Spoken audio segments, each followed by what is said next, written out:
Vote পর্ব সম্পন্ন হয়েছে। এই নির্বাচন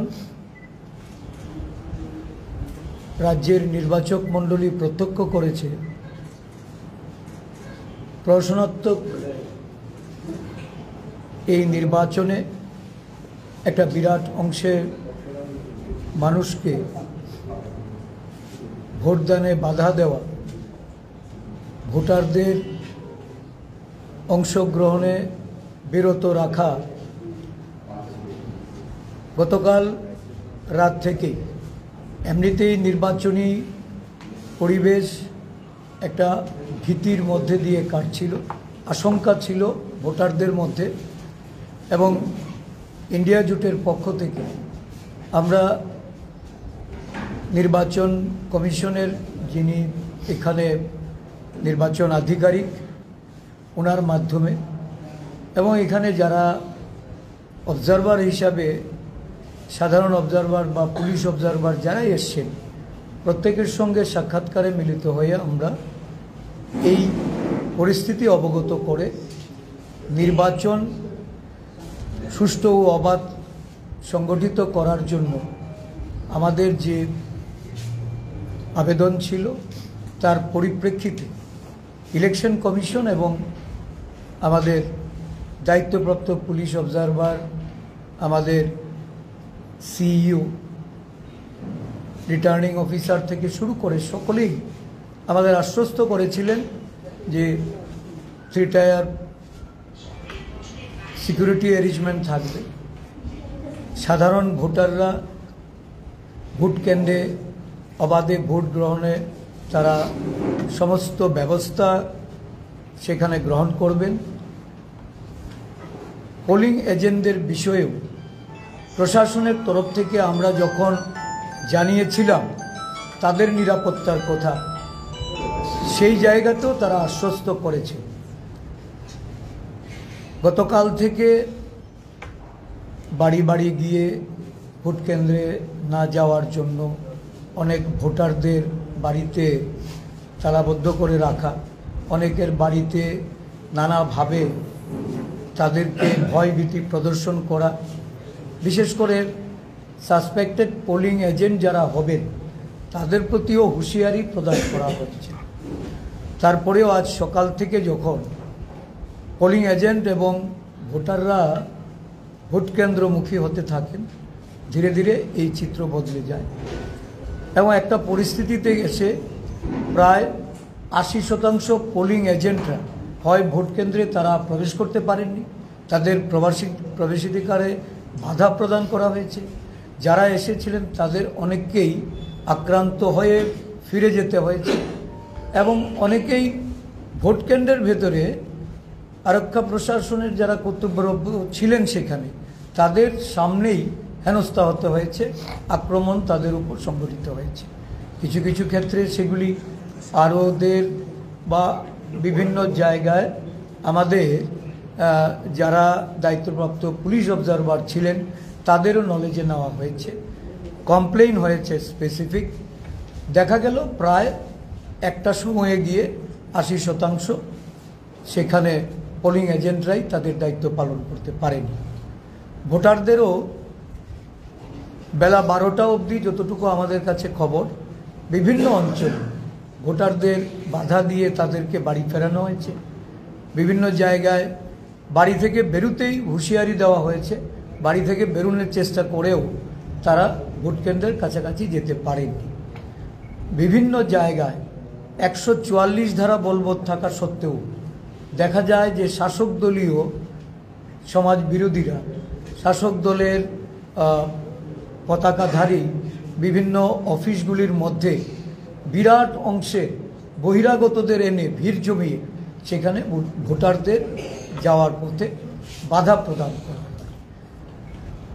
সমস্ত ঘটনা মিলিয়ে এই নির্বাচন এটা সমস্ত অতীতের যে নির্বাচনের যে আমাদের রাজ্যের যতটুকু আমরা লক্ষ্য করেছিলাম বা উপলব্ধি করেছিলাম, এবারের নির্বাচন সম্পূর্ণভাবে এটা প্রশাসনাত্মক বলা চলে এবং জনগণের ভোটাধিকার সেখানে সঠিকভাবে প্রয়োগ করার ক্ষেত্রে একটা বিরাট অন্তরায় হয়েছে। যদিও পার্সেন্টেজ অফ ভোট দেখানো হচ্ছে, আমরা জানি এটা বাড়িয়ে দেখানো হবে, কিন্তু বেলা 12টার পরে অনেক জায়গাতে ফলস ভোটারদেরকে গ্যাদার করিয়ে বহিরাগত ভোটারদের এনে সেখানে ভোট প্রদান করছে। কারণ এজেন্টবিহীন ভোট প্রদানের ক্ষেত্রে কোনো ধরনের বাধা বিপত্তি আসেনি বলে এই ভোটের যে পার্সেন্টেজটা এটাকে বাড়ানোর একটা প্রক্রিয়া তারা ষড়যন্ত্রমূলক এটা করেছে। এতে জনগণের যে ম্যান্ডেট এটা ফ্রাস্ট্রেট হয়েছে। স্বাভাবিকভাবেই এই ভোটটা এটা সঠিক উপায়ে সুষ্ঠু অবাধ বা নির্বাচন কমিশনের প্রতিশ্রুতি রক্ষা করে এই ভোট জনগণ অবাধে দিতে পারেনি। এই হলো মূল আমাদের আজকের এই যে সারাদিনের যে উপলব্ধি, এই উপলব্ধি আমরা চাই যে এই প্রশ্নোত্তর ভোট এটা বন্ধ হোক। এখানে আমাদের ভোটাররা যেন ভোটে অংশগ্রহণ করে ভোটদান মাধ্যমে প্রতিনিধি নির্বাচন করার যে সুযোগ, এই সুযোগ থেকে যেন বঞ্চিত না। আপনারা কি রিপোলিং চাইছেন বা নারায়ণবাবু বলেন? আশিসবাবু প্রদেশ কংগ্রেস সভাপতি এবং উনি প্রার্থী লোকসভা নির্বাচনের পশ্চিম ত্রিপুরা আসনে। উনি বিস্তৃতভাবে বলেছেন, আমি তার সঙ্গে শুধু যুক্ত করব পশ্চিম ত্রিপুরা লোকসভা আসন এবং 7 রামনগর বিধানসভা উপনির্বাচনে এটা আমাদের রাজ্যের বিজেপি আইপিএফটি তীব্রমতা এটা নির্বাচনকে সম্পূর্ণরূপে প্রহসনে পরিণত করেছে। যখন নির্বাচন কমিশন ঘোষিত সাইলেন্স মুড, সাইলেন্স পিরিয়ড, ঠিক সেই সময় সবচেয়ে বড় কাজটা হয়েছে। সম্ভাব্য যারা পুলিং এজেন্ট, যেটা বলেছেন উনি, এই পুলিং এজেন্টদের বাড়ি বাড়িতে গিয়ে বলেছে, বিশেষ করে ধর্মীয় সংখ্যালঘু এবং তফসিল জাতি, বস্তি এলাকা, ঘনবসতিপূর্ণ গরিব এলাকাগুলোতে ওখানে শুধুমাত্র ডোল বিলি না, ধমক দিয়েছে যে শান্তিপূর্ণভাবে আছো, এখানে থাকো, যদি কালকে ভোট দিতে যাও তাহলে পরে মানে অসুবিধা হবে, আর থাকতে পারবে না। এই ঘটনাটা ঘটেছে শুধুমাত্র তখন যখন নির্বাচনের প্রকাশ্য ঘোষণা শেষ হয়েছে তখন।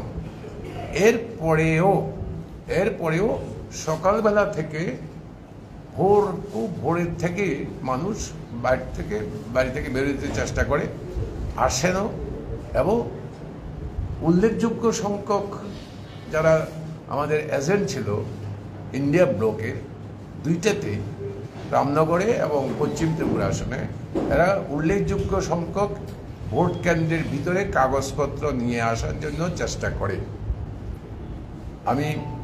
আমরা ইন্ডিয়া ব্লকের তরফ থেকে এই যে মানুষের যে ভোটের প্রতি যে আগ্রহ এবং তারা যে বেরিয়ে এসছেন, এই সমস্ত প্রতিকূলতার মধ্যে তাদেরকে অভিনন্দন জানাচ্ছি, ধন্যবাদ জানাচ্ছি, তাদের প্রতি কৃতজ্ঞতা জানাচ্ছি যে সমস্ত প্রতিকূলতার মধ্যেও তারা বেরিয়ে এসছেন। কিন্তু তারা এর পরেও থাকতে পারলেন না। উনি যেটা বলেছেন, ভোট প্রক্রিয়া শুরু হওয়ার মুহূর্তেই এজেন্টদের তাড়িয়ে দেওয়া হয়েছে, টর্চার করেছে ফিজিক্যালি, ওদের কাগজপত্র ছিনতাই করেছে। দুপুর 2টার সময় আমরা যখন সিইওর কাছে যাই তখন অবধি 80%-এর উপরে পোলিং এজেন্ট সারা রাজ্যের এই কেন্দ্রে, সারা রাজ্যে ওরা নাই, ওরা কর্মরত নাই, ওদেরকে তাড়িয়ে দেওয়া হয়েছে। শুধু তা না, এমনকি উনি যেটা বলেছেন যে লাইনের মধ্যে থেকে লাইনে ঢুকে গেছে মানুষ, এই সমস্ত প্রতিকূলতার মধ্যে এখান থেকে টেনে বের করে নেওয়া হয়েছে। এই অবস্থায় ভোট হয়েছে। এই ভোটটা সম্পূর্ণরূপে প্রহসনাত্মক ভোট, এবং এই প্রহসনাত্মক ভোট সফল করতে পেরেছে এই জন্য কি বাইরের এই নির্বাচন কেন্দ্রের বাইরের লোকদের এনে এক একটা পোলিং বুথে জড়ো করেছে, এবং সেটা করেছে কালকে রাত্রে থেকে। শুধু আগরতলা না, আগরতলার বাইরেও ইলেকশন ছিল, উদয়পুর ছিল, সোনামুড়া ছিল, বিলোনিয়া ছিল, এই সমস্ত জায়গায় ইলেকশন ছিল, ওয়েস্ট ত্রিপুরাতে তো ছিলই। ওই সমস্ত জায়গাগুলোতেও পার্শ্ববর্তী এরিয়া থেকে লোক ঢুকে বলেছে, এবং অধিকাংশ পুলিং বুথ জাম করেছে বাইরের লোকরা, কিন্তু কেউ তাদের স্পর্শ করেনি, অবাধে তারা এরপরে বিকেলের দিকে 2টার পর থেকে তারা ভোটিং আরম্ভ করে, এবং সেই ভোটকে এখন দেখানোর চেষ্টা করবে 85+, এটা দেখাবে 85+। এটা মানুষের ভোট না, এটা প্রকৃতপক্ষে মানুষের ভোট না। এই ভোট হচ্ছে জালিয়াতিপূর্ণ ভোট। এই ভোট বাতিল করা হোক এবং পুনরায় রামনগর বিধানসভা কেন্দ্রের উপনির্বাচন এবং পশ্চিম ত্রিপুরা লোকসভা নির্বাচন, এই নির্বাচন আবার করা হোক, যাতে করে এনশিওর করুক নির্বাচন কমিশন যে মানুষ যেন প্রকৃতপক্ষে ভয়মুক্ত পরিবেশে অবাধে সুষ্ঠুভাবে ভোট দিতে পারে এমন একটা পরিবেশ তৈরি করুক। এবং এটা আজকে শুধুমাত্র এই জন্য না, সামনে পূর্ব ত্রিপুরার লোকসভার যে 26 তারিখের নির্বাচন, এটা হচ্ছে তার কাছে একটা বড় সিগন্যাল। নির্বাচন কমিশনের কাছে আমাদের অনুরোধ হচ্ছে, আজকের অভিজ্ঞতার নিরিখে এখন থেকে যদি কঠোর পদক্ষেপ এবং সুষ্ঠু পদক্ষেপ গ্রহণ করে, তাহলে একমাত্র সম্ভব যে 26 তারিখের অবাধ, সুষ্ঠু, শান্তিপূর্ণ নির্বাচন করা সম্ভব হবে। নতুবা 26 তারিখও একই রকম চিত্র বেরিয়ে আসবে। যে অভিযোগগুলো আপনারা করছেন তার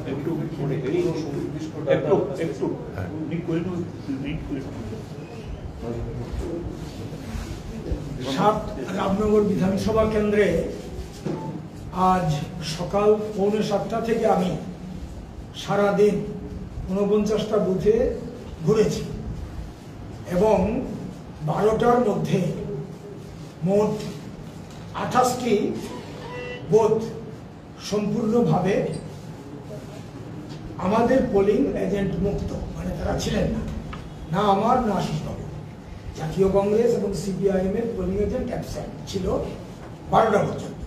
তার আধা ঘন্টা বা 1 ঘন্টার মধ্যে বাকি আরো কয়েকজন পোলিং এজেন্ট বুথ মিলিয়ে হিসেব করে দেখেছি 33 থেকে 34 জন পোলিং এজেন্ট ছিলেন না। এই যে প্রতিটি বুথে 33 থেকে 34টি পোলিং বুথে ছিলেন না, তারা ছিলেন না মানে তারা আসতে পারেননি। এই ঘটনাটা ঘটেছে আগের দিন থেকে বা তারও আগের থেকে। যদি যাও সম্ভাব্য পোলিং এজেন্ট যারা, তাহলে বাড়ি আক্রমণ করা হবে, এলাকায় থাকতে পারবে না। সেন্ট্রাল ফোর্স থাকলেও সেদিনের দুপুরের মতো হয়তো রক্ষা পাবে, কিন্তু ফিরে আসতে পারবে না। এই ধরনের হুমকির মুখে পোলিং এজেন্টদের দায়িত্ব পালন করার মতো অবস্থা ছিল না। তারপরেও অনেক কষ্ট করে কয়েকজন পোলিং এজেন্ট সারাদিন কোনো রকমে টিকে ছিলেন। সংখ্যাটা 13 থেকে 14 মতো হতে পারে, এই হচ্ছে বিষয়। আর ভোটারদের ক্ষেত্রে যেটা বলবো সেটা হচ্ছে দুর্বলতর অংশের মানুষ, গরিব মানুষ, সংখ্যালঘু অংশের মানুষ, যেটা বর্ডারিং এরিয়াতে আছে। আপনারা জানেন এরিয়াগুলির নাম নিয়ে আমি সময় নিতে চাই না। এই বিস্তীর্ণ এলাকাতে কংগ্রেস সমর্থক, সিপিআইএম সমর্থক, অর্থাৎ ইন্ডিয়া ব্লকের সমর্থক যারা ভোটার, তাদের বাড়ি বাড়ি গিয়ে বলা হয়েছে ইলেকশন কমিশন থেকে যে স্লিপগুলো দেওয়া হয়েছে, এই স্লিপগুলো আমাদের হাতে দিয়ে দাও, এবং তোমাদের যে আই কার্ড আছে এটা আমাদের দিয়ে দাও, ভোট হয়ে গেছে ধরে নাও, তোমাদের যেতে হবে না। উপরন্তু তারা এটাও বলেছে যে তারা দল পরিবর্তনের নামে কিছু নাটক করেছিল। যারা এরকম করেছে বলেছে তোমরা তো আমাদের দলেই এসছো, বলেছ তোমাদের ভোট কেন্দ্রে যেতে হবে না। এইরকম করে একেবারে দক্ষিণ জয়নগর থেকে ধরে সানগুড়া পর্যন্ত আমি আপনাদের বলেছিলাম আপনারা আসুন আমার সঙ্গে, আপনারা ছবি নিন।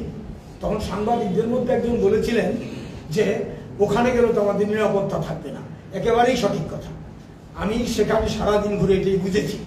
তো এইভাবে সেখানে হয়েছে। স্বাভাবিকভাবে বুঝতেই পারছেন, আউট অফ 49 যদি 33 ও 34 ভোট যদি ক্যাপচার্ড হয়ে থাকে, রিগড হয়ে থাকে, যে অবস্থাটা হয়েছে, তাহলে সেখানে কি ভোট হয়েছে? সেটা টোটালি রিগড হয়েছে। এই হচ্ছে ঘটনা। আর যে অংশটা আছে সেই অংশটা শেষ পর্যন্ত আমরা আনতে পারিনি রিপোর্ট, সেখানে তো খুব একটা ইতিবাচক হবে অধিকাংশ এটা বলা যায় না। তো এই অবস্থার মধ্যে যেটা আশিসবাবু বলেছেন, এই আশঙ্কা রামনগরের ক্ষেত্রে তো একেবারে রাজধানীর একটা সিট, আপনারা বুঝতেই পারছেন একই বিষয়। কাজী একইভাবে আমি বলতে চাই এটা প্রহসন হয়েছে। এই ক্ষেত্রে নেতৃবৃন্দ আছেন, অন্যরা বলবেন। কাজী এটা যে দাবি আশিসবাবু রেখেছেন, আমি একসঙ্গেই বলতে চাই, বা বামফ্রন্টের কনভেনর নারায়ণ কর যেটা বললেন, একসঙ্গেই বলতে চাই, নির্বাচন কমিশনের দৃষ্টি আকর্ষণ করা সত্ত্বেও এটা কিন্তু হয়েছে।